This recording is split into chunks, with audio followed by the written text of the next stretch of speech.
Hello, I'm Roger Christian. Welcome to TAP001. The new version of Apple's mobile operating system, iOS 7, has just been released, and it's a free upgrade for all users, provided you have a relatively recent device. Upgrading is really quick and straightforward, so this video will give you a very brief, step-by-step through the whole process. So which models of mobile device do you need to run the new system? Well, for iPhone you'll need an iPhone 4 or later, for iPads you'll need version 2 or later, and iPod Touch you'll need the 5th generation of the device. So there are two basic steps to the process. First, you'll need to have a bang-up-to-date backup of your current setup, and then you'll run the automatic installer from your device, and that's pretty much all there is to it. So let's dive straight in. Okay, to back up to iCloud, you'll need to go into your Settings app. You can see it there at the bottom right-hand side. It's actually got a little red badge there to show us that there's an upgrade available. So that's a good sign. But before we do the upgrade, obviously let's tap into Settings and go down to iCloud. There's the iCloud settings there.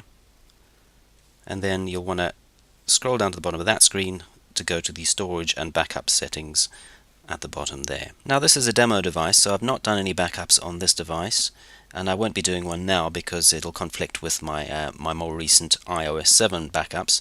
But what you should have is at the bottom there, iCloud backup. That should be switched on. And when it's on, you'll see that there'll be a button there that says Backup Now. So hit the Backup Now button and it will run through the backup in just a couple of minutes, and that will be it. You'll be done.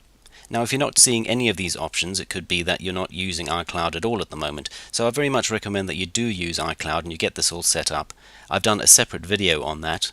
It's show number TAP002, and you'll be able to find it on the website. So go and have a look at that. I very much recommend that you get that set up.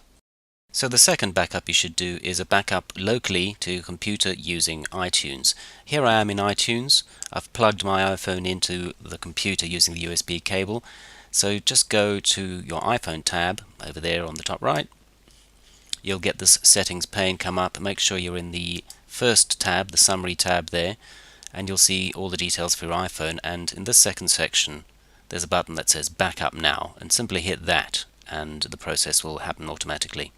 I'll click on that, and you'll see at the top there's a little progress bar.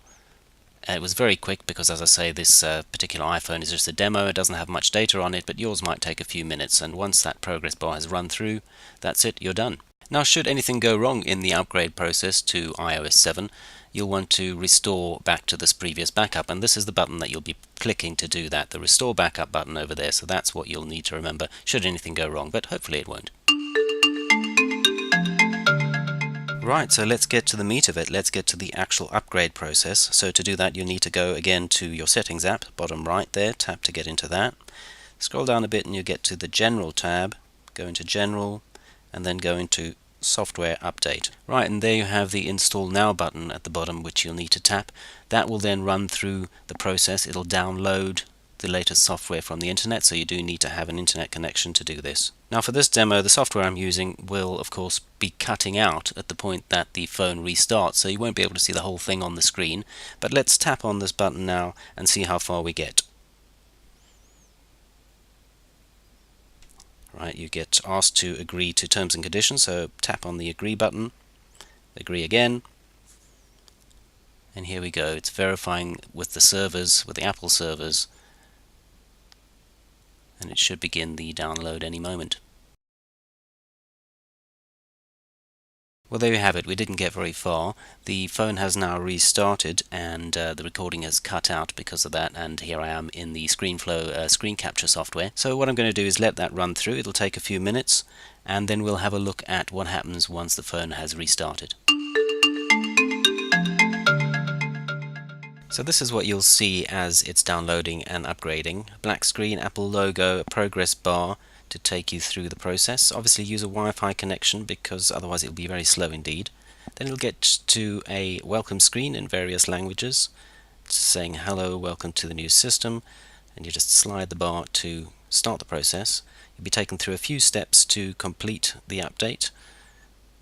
Click on continue. Location services are advisable to switch this on, otherwise, as it says, you won't be able to use things like maps and a lot of other essential application features. Sign into your Apple ID to iCloud so that it will download your old settings and you'll be able to restore your phone from your previous backup. It'll take a little moment or two to get that done. It'll tell you that it's going to use iMessage and FaceTime with your various email addresses and phone numbers. Create a passcode. Now this is obviously a very good idea for security reasons. That'll be the passcode that you use to access from the lock screen. You might get a couple of informational boxes like that popping up just to welcome you and tell you some new information about the new system, but you're pretty much ready to go now, so enjoy iOS 7.